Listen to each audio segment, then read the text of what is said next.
2019च्या लोकसभा रणधुमाळीत पंतप्रधान नरेंद्र मोदींनी तब्बल 51 दिवस प्रचार केला।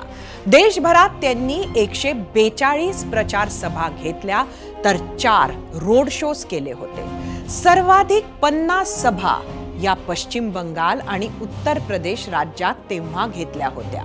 महाराष्ट्रात शिवसेना उद्धव ठाकरे सोबत होते, तसंच तत्कालीन मुख्यमंत्री देवेंद्र फडणवीस यांनी चांगला किल्ला लढवला होता। त्यामुळे मोदींना फक्त 9 प्रचार सभा महाराष्ट्रात घ्याव्या लागल्या होत्या। यावेळी परिस्थिती बदलली आहे। यामुळे उद्धव ठाकरे भाजप सोबत नाही आणि शरद पवार कंबर कसून विरोधात उतरले आहेत। काँग्रेस सोबत मिळून मोदी विरोधी वातावरण करण्यात महाविकास आघाडीनं कोणतीही कसर सोडली नाही।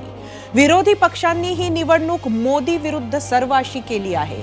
त्यामुळे मोदी सुद्धा कोणतीही जोखीम घ्यायला तयार नाहीत। ही निवडणूक मोदींच्या नावावर लढवली जात असल्यानं मोदींनी महाराष्ट्रात 16 ठिकाणी सभा घेतल्या आहेत। त्यापैकी आज 3 आणि उद्या 3 अशा 2 दिवसात 6 सभा आहेत। महायुतीतील शिवसेनेसाठी मोदींनी 3-4 ठिकाणी, रासपसाठी 1 ठिकाणी तर अजितदादांच्या राष्ट्रवादीसाठी 1-2 ठिकाणी सभा घेतल्या आहेत। स्थानिक मुद्दे किंवा स्थानिक वाद न बघता, तसंच ठाकरे पवार यांच्या सहानुभूतीच्या राजकारणाला बळी न पडता राष्ट्रीय मुद्द्यांवर निवडणूक, प्रचार आणि मतदान व्हावं असा भाजपचा प्रयत्न आहे। त्यासाठीच मोदी यावेळी जास्त मेहनत घेताना दिसत आहेत।